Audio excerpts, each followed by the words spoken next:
In the history of corporate scandals, few have captured as many headlines as the story of Theranos and Elizabeth Holmes.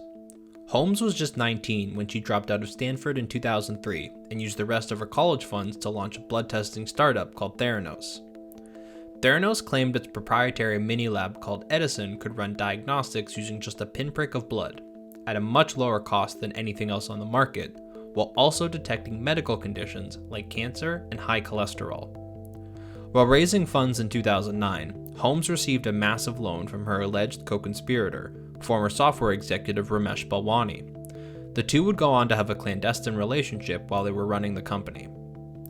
Theranos remained privately held while raising millions of dollars and attracted many high-profile investors.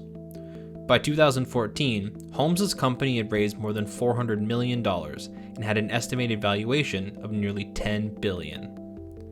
As the youngest female self-made billionaire in America at the time, Holmes became a celebrity, appearing on magazine covers and was lauded as a Silicon Valley superstar. The company's success seemed too good to be true, and as it turned out, it was. Several former employees came forward with claims that the tests were being done on third-party machines, and many patients were receiving inaccurate test results. In 2015, the FDA launched an investigation of Theranos and found, quote, major inaccuracies in its testing. This was followed by a criminal investigation and then a second failed US regulatory inspection in 2017, which led to more layoffs and a threat by Holmes to seek bankruptcy protection if investors considered legal action. Things really started to fall apart in March 2018 when Theranos, Holmes, and a former executive were charged with, quote, massive fraud by the US Securities and Exchange Commission. Holmes agreed to give up financial and voting control of Theranos, pay a $500,000 fine, and return her shares in the company.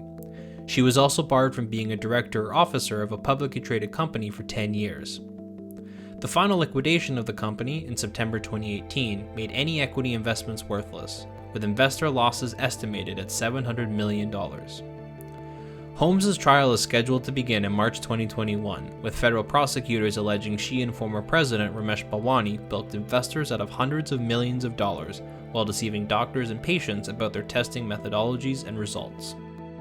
Theranos is one of the great cautionary tales of Silicon Valley. Holmes convinced those around her they were going to change the world, and who wouldn't want to be a part of that? The appeal to a higher calling is often used by fraudsters to get people to overlook red flags, and with Theranos, the appeal was pronounced. In the end, Holmes will always be infamous for her failed Silicon Valley startup.